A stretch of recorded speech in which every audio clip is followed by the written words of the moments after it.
I guess we're all guilty of it at some point, posting perfect pictures of the things that we see around us. But Kelly Houseman, a mental health therapist, says maybe it's a little more helpful to post about our struggles as well and keep it balanced. Kelly joins us now to talk about that. Kelly, these perfect pictures that people are posting, it doesn't sit well with everybody. It's definitely damaging to self-confidence. Now I have clients coming in on social media even more than ever, upwards of 5 hours, some people have told me recently. And so that's a lot of time to be scrolling through what we deem social media world versus real world. So we are getting a lot of images bombarding us of what looks like perfection, although it's not, and it can be very damaging to our self-esteem.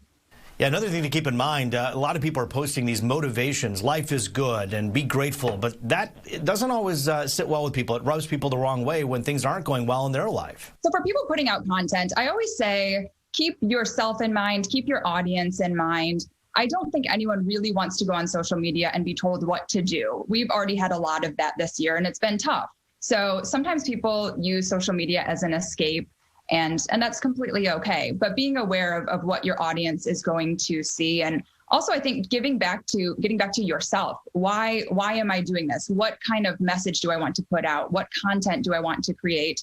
Always remembering your why in anything that you do can be a good reality check for you. So Kelly, the bottom line is you have these perfect pictures that we have on our phones. So instead of just posting about that, you're saying kind of mix it up a little bit, be a little more realistic about what's going on in our lives. Yes, absolutely. And social media, we don't often see the real side of it. We always see what people want us to see in a moment in time. And so I love accounts that are refreshing that say, hey, I'm having a stressful day. My kids were acting up. I cried today. My house was a mess. And often we don't get to see that. So in our heads, we don't think it exists, but it absolutely exists. And sometimes finding comfort in normalcy can be rare online. Kelly, another thing you say is be aware of when you're making comparisons. That's kind of critical as well, right? A lot of times with social media, we can live in a fantasy world and we're comparing ourselves to other people and remembering, okay, bring it back to reality, bring it back to you as an individual or your immediate family. And what did we achieve this year? What